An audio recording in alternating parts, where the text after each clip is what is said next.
good morning, good morning, and welcome to Thursday. One more day.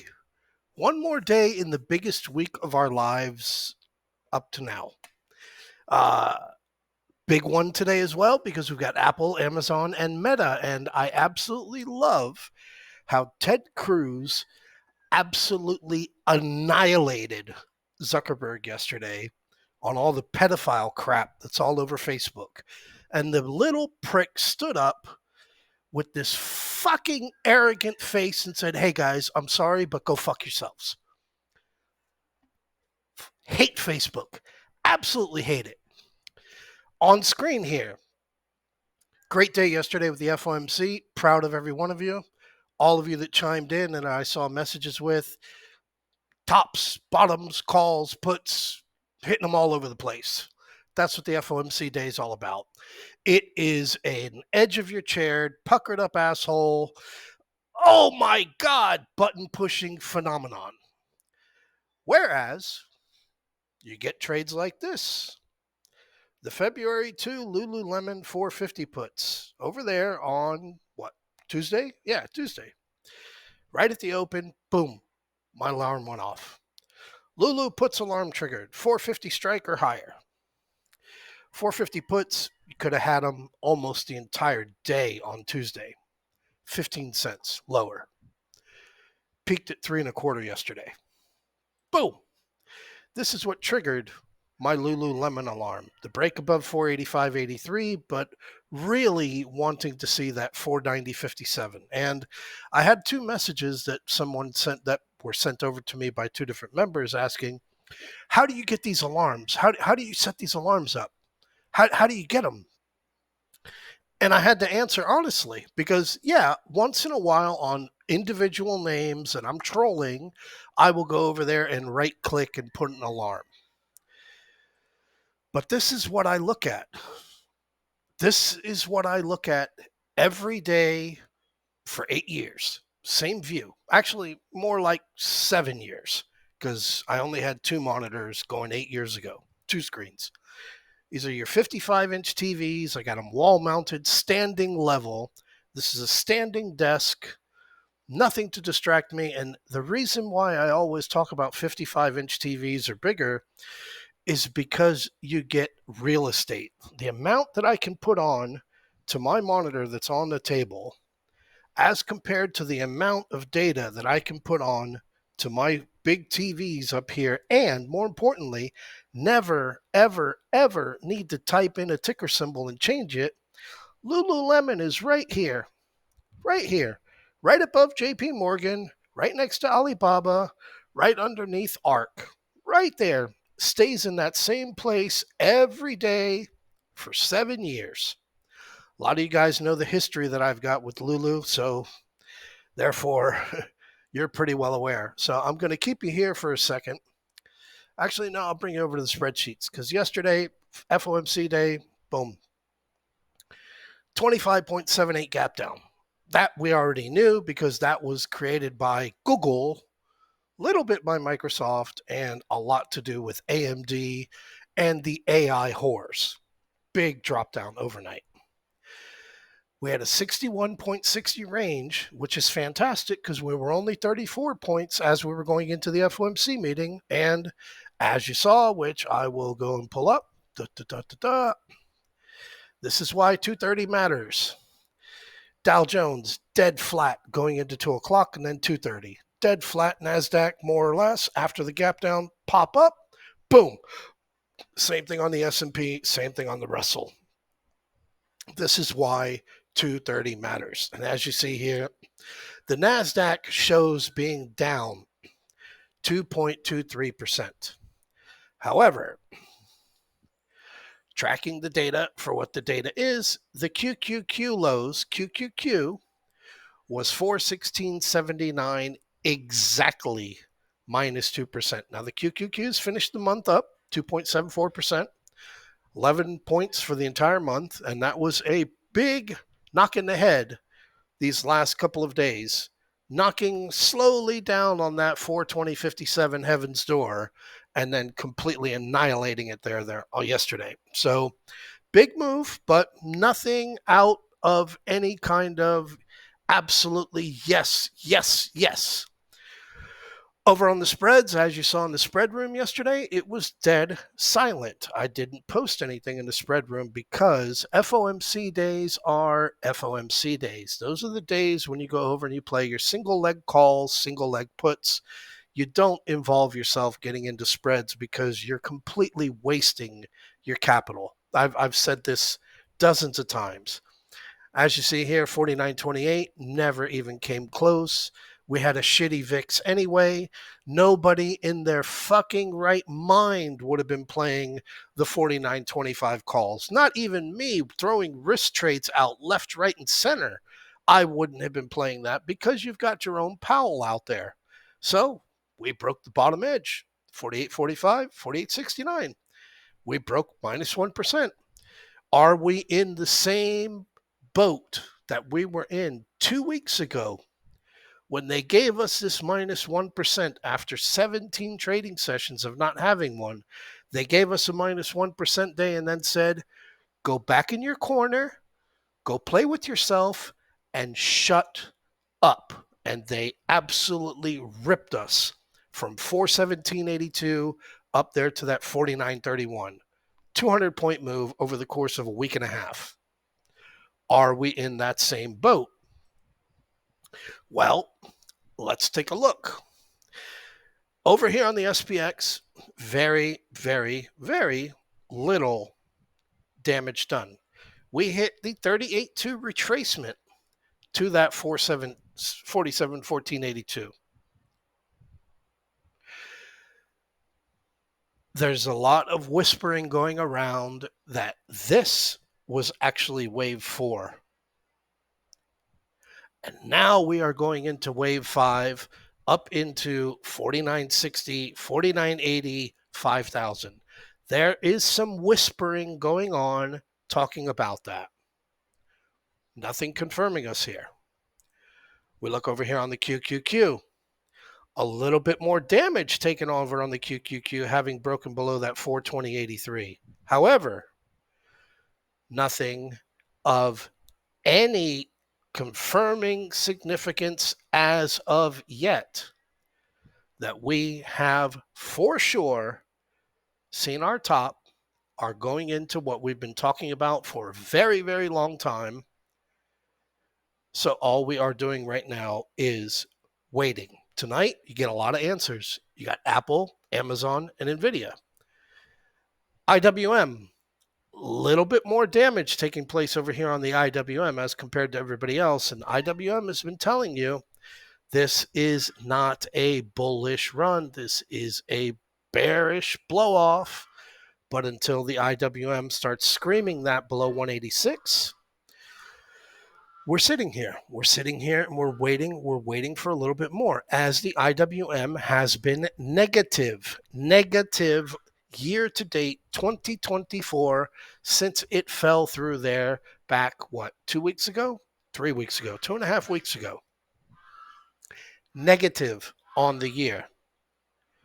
So tonight's the big night. You got Apple, you got Amazon, you got Meta. Apple, been a fucking roller coaster. That gap fill, that gap fill play was just insane. Filled the other gap going back here, beginning of the year. And here you are with just this complete rollover, almost coming into that gap that's unfilled that it created when it went over and filled that gap. 182.46, 50% retracement down to the October lows. Very significant. 180.17, the lows that we have since posting the all-time highs back in there in December. And a little tiny gap that was created there overnight yesterday, right above the 2024 open. So yes, Apple is red for the year 2024. Before I forget, I'm going to come back over here onto the SPX. Now, I track the data. I track a lot of data. I don't track a lot of data, but I track data. And back here in December 14th, 47.38, we were 18%, 18.13% year over year on the close. However, Going back there when we broke above 46.08, 46.43 on December 12th, that was where we went plus 20% year to date. And that algorithm continued to take that strength to strength and shoved it and kept us up there in those 4700s during December. I did pay attention to that. I did start paying attention as well as we went into December 15th into the end of the year, how we were plus 20% year over year. As the year began, very obvious, going to be plus 20% year over year. We dipped for a fraction of a minute over there on January 12th after we had that 4802 visit. Then you had your January 16, you had your January 17. That was where, if you remember, you got January 17th, your minus 1% day. And we had finished year over year plus 20% after we bounced off of that low. We just finished minus 20%. Not minus 20%, sorry. Less than plus 20% year over year on the SPX yesterday. So from an algorithm point of view, how the algorithm thinks, I am going to monitor this because, again, we have been looking for something of significance for quite a while. We are getting some red closes now, a little bit more often than we were for quite a long time there in December, but we still need a lot of proof. So Apple, Amazon, Meta. Apple, total roller coaster. Already mentioned this during the beginning of the week, still sticking to it. Earnings come out tonight. You can play it tomorrow. Amazon. Very interesting here on Amazon, as Amazon is below the 2021 open. It's sitting here at very decent retracements to very significant lows, and it's been resisting up in this area for quite some time, up in the 150s. And a drop down to 150.92 would again bring it back below minus 20% from its all-time highs, while Google, Meta, Apple, Microsoft, Nvidia, who am I missing? AMD, all new all-time highs. And here's Amazon, the people who supply the entire United States, very near minus 20% from its all-time highs. Something watching. And then you have Meta.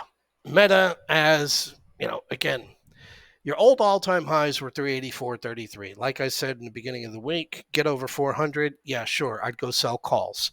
I see 400 as being psychological. I also see it as being bullshit.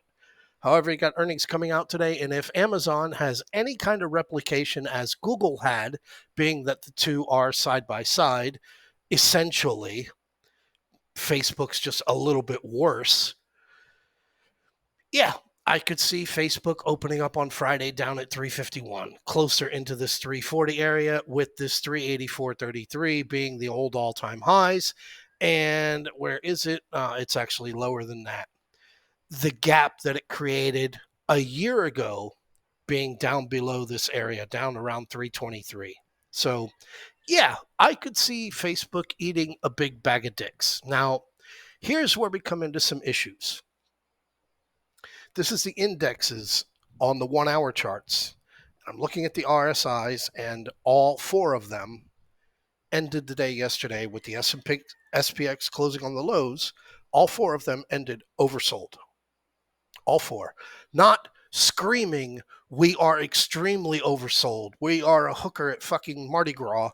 No more. Nada más. Finished. I'm closed. I'm done. But we are oversold. So something to be well aware of if you missed that boat. On the 4 hour, Dow Jones, I was seeing that we could possibly roll out of the Dow Jones and roll into the NASDAQ with Powell, but Powell made sure that nobody was rolling into anything except a whole bunch of deep shit. Dow Jones rolled off of being extremely overbought, nothing oversold. However, over on the SPX and over on the NDX, we are starting to enter into very aggressively oversold warning levels. So again, something to be considerate about, because charts are charts. Your opinion is like your asshole. Everybody's got one. Your opinion doesn't matter. Charts will always trump anybody's ideas, beliefs. And as we are getting very close to oversold, something to be very considerate about, especially since I'll get to that one last. Here is our SPX. There's our low yesterday. Here are our supports from back over here on end of January, January 22. We did no damage. All we did was come down to it. We didn't even fill the gap. We came right down to the top of that gap. We filled two other ones that were only $1 each, but we came right back down to support here. So we have accomplished nothing. We got a dip. We played the dip. We made money on the dip. Over on SPY, same view. That gap unfilled. These lows from over here, January 22, January 23, right where we're at, we accomplished nothing. We got a dip. Something to be considered about. Another note, we broke the 5. Well, we resisted the 5 yesterday. Resisted the 5-day moving average, broke below the 10-day moving average. The 10-day moving average will now be the resistance area together with the 5-day moving average, which will be moving down, both of which will be around here, right near where Round Powell was in the 48.80 area. Same thing over on SPY. We'd be watching very closely in that 486 area. Come over onto the QQQ, and the QQQ now you have done a little bit of damage. And as I have shared I don't know how many times now, that everything is inside the QQQ. The damage was created on that break below 420 and then the resistance at 420. So that's step number 1. That's all that is. We got to see QQQ below 416, below this gap over here at 413, and more significantly below this high over here at 411, back down under that 408, and then pushing hard onto that 405.84, the 2024 open, the 50-day moving average, and that 402.92 low from back over here on January 17th. Now, can it be done? There's a couple of views on that. I can see this. I can see it as in blue here as an A, a B, and a C completing here in this 417.50, 415 zone. I can see that. I can see that being possible.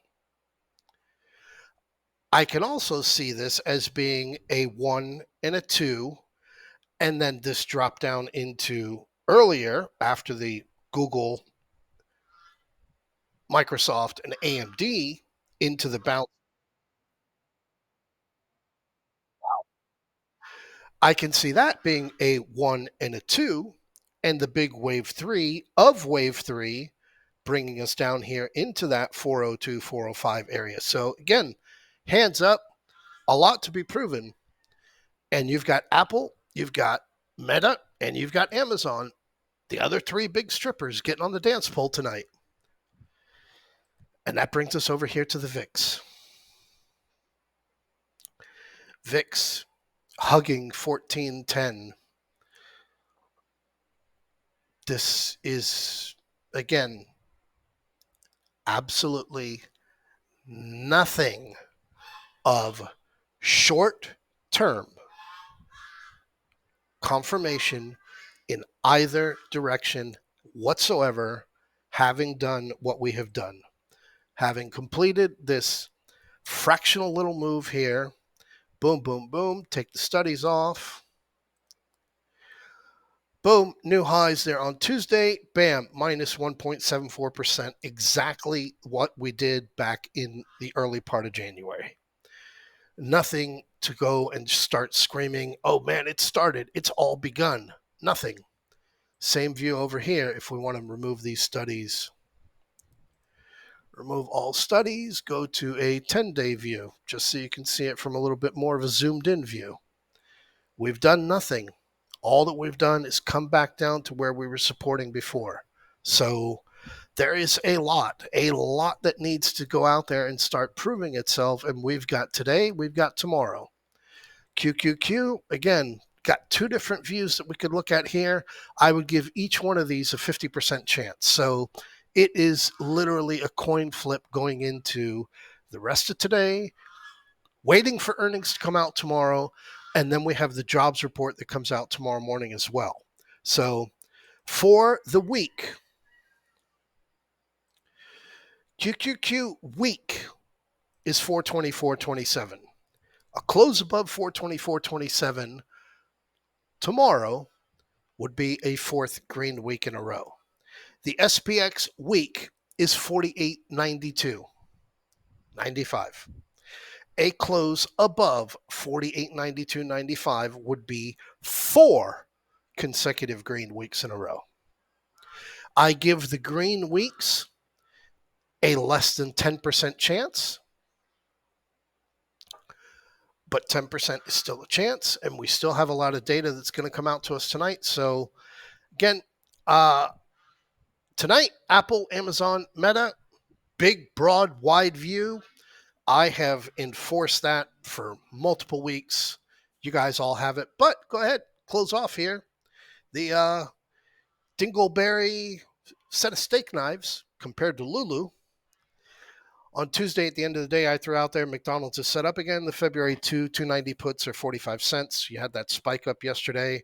Hang on, and then boop, that little dip that you came down almost into 290. And I don't know how high they got, but actually, yeah, we'll go check that. 1 day, 1 minute. Actually, yeah, we'll look at this here. McDonald's. 240202 put 290 1 day 1 minute. Yeah, okay, yeah, they went to 81 cents in the middle of the heyday yesterday. It ain't 100%, but who was watching McDonald's when you had all of that juicy action happening on SPX? So anyway, guys, like I said there, this ain't hard to do. It ain't hard to do. Get the real estate. Ain't going to cost you guys in the US but a couple $100 to get a couple of TVs, one or at least one. Plug in your laptop into it.